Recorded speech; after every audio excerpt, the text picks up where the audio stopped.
What's up everyone? In this video we're doing a deep dive for the premiere episode of Season 2 of House of the Dragon titled A Son for a Son. This episode was a fucking banger. There's been controversy on how they covered a key scene, which I get, but whatever, no time to waste, let's get going. By the way, if you're still getting caught up on Season 1, we got deep dives for that entire season on our channel, so check out the link in the description. This season picks right off where Season 1 ended. Young Larys Velaryon has just been violated by Aemond, and with the death of a son, war between the Blacks and the Greens is inevitable. We're going to split up this video into two perspectives, the Blacks and the Greens. Let's follow the Blacks first. We open the episode in Winterfell, where Jace is meeting with Lord Cregan Stark. Rhaenyra was right, the two young lords do get along well. Cregan says the Starks stand on business, so Rhaenyra can count on their loyalty. However, things are a bit dicey since winter is coming. The Starks' first priority is to man the wall and defend the realm from the evil up north, so Cregan can't commit to sending a ton of his troops away from Winterfell. Jace doesn't get the importance of the wall, but Cregan mentions that when Jace's great-great-grandfather Jaehaerys pulled up to the wall, even his dragon refused to fly across. Cregan has thousands of old, washed-up troops who can't handle the winter anymore. He pledges to send those over.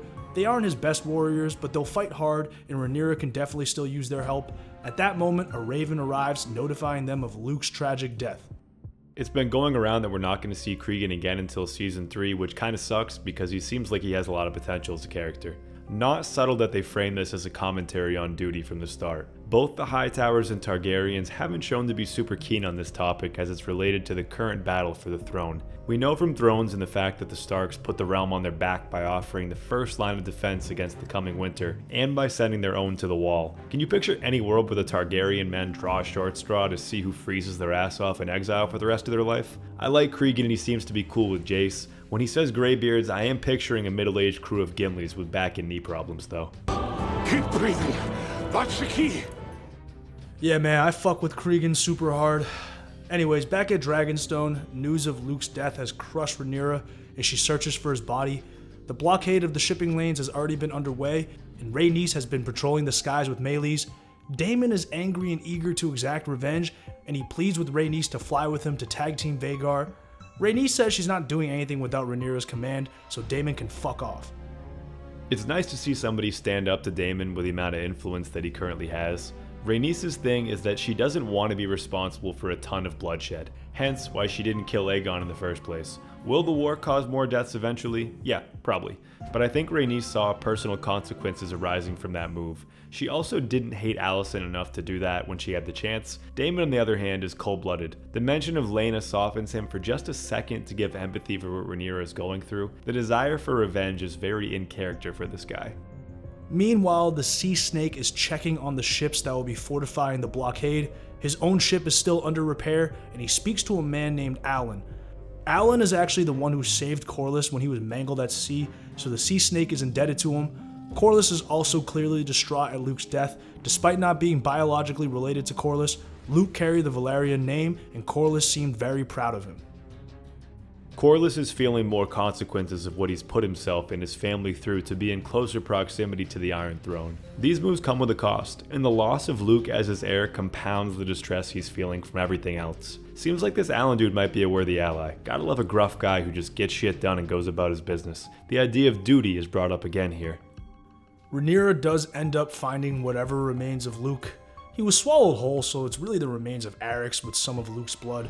She flies over with Syrax and mourns over her lost child. Meanwhile, Mysaria gets captured as a stowaway while sailing through the Stepstones. She fucked up at the end of Season 1 and overplayed her hand against Otto. She's had to flee King's Landing, and now she's in Daemon's hands. She's a wild card who insists on being purely transactional. We're a long way from the terms these two used to be on. Gotta watch out how you treat your exes, man. There are consequences for this type of disrespect. I'm not so common. And not so common whore then. One day she's throwing you parties. The next day she's selling secrets to Otto Hightower.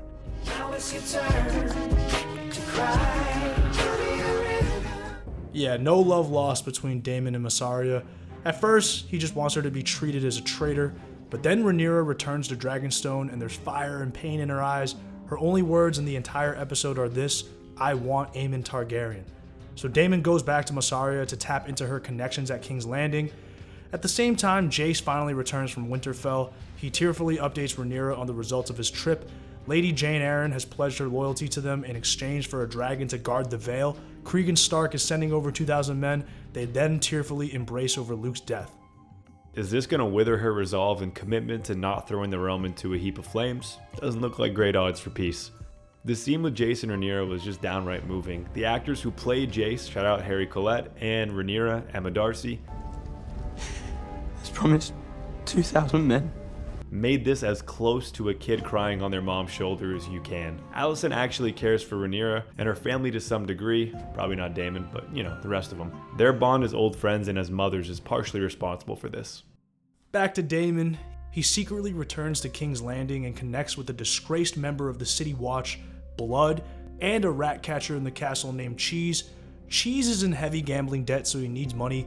Cheese knows all about the secret tunnels in the castle and how to navigate. Daemon pays the bounty and gives orders to Blood and Cheese. Find Aemond and kill him. If they can't find Aemond, then something else will be done.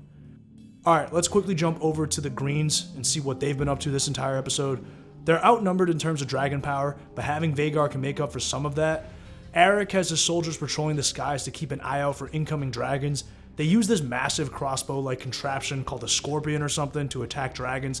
The issue is they don't have a good system for figuring out if an incoming dragon is friend or foe, so they basically rely on one dude to just eye it.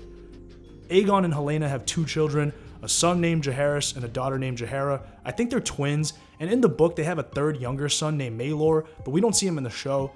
Aegon shows a heavy fondness for his son, and he brings him to the small council meetings where he messes with Tyland. Cole has been busy munching Alicent Hightower's box. Both of these people are straight up hypocrites, by the way. Earlier on in these couple of scenes too, we have Helena's point of view just for a second. It would not be the first time she has declared a warning out loud like she does about the rats.